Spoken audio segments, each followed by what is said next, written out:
basbas ay may malalim na kahulugan tulad ng pagmamano na simbolo ng paggalang sa mga nakatatanda. Ang mga bagay na binabasbasan ay hindi anting-anting, bagkus ito ay nagpapaalala sa atin na tayo ay ginagabayan ng Diyos sa ating pang-araw-araw na pamumuhay. Sa ating pong tugunan, purihin ka, Panginoon, ngayon at magpakailanman. Purihin ka, Panginoon Jesus, sa iyong pagkamatay at muling pagkabuhay, pinagkalooban mo kami ng bagong buhay. Tugon.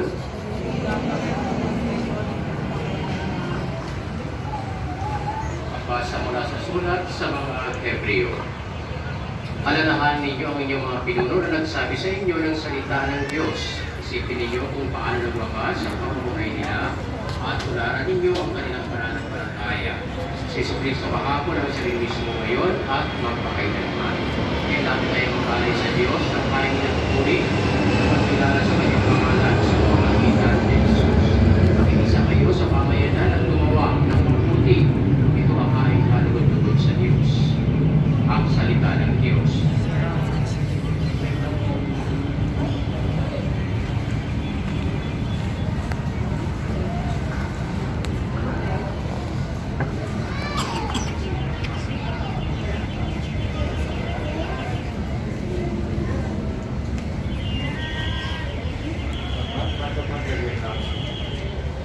Pinagpurin ka namin sa pagpapadalamo ng iyong Espiritu sa aming mga puso, upang turuan kami para namin. Paspasan mo itong mga sagradong bagay at turuan mo kami na gamitin ang mga ito bilang gabay sa aming tapat at taos pusong panalangin. Patuloy nawa kaming umunlad sa panalangin at maging kalugod-lugod sa iyo sa aming buong buhay.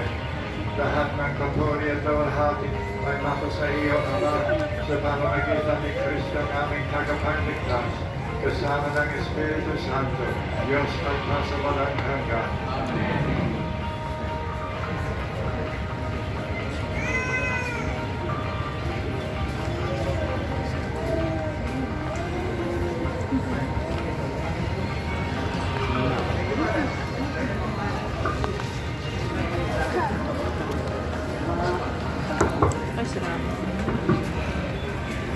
Paalala po sa mga gamit po ninyo.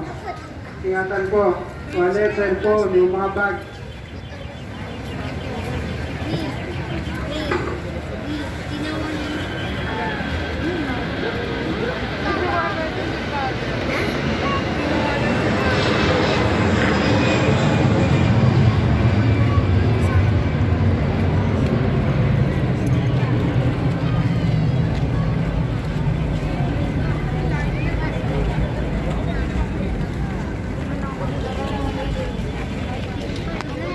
Ay, salamat. Thank you. Thank you.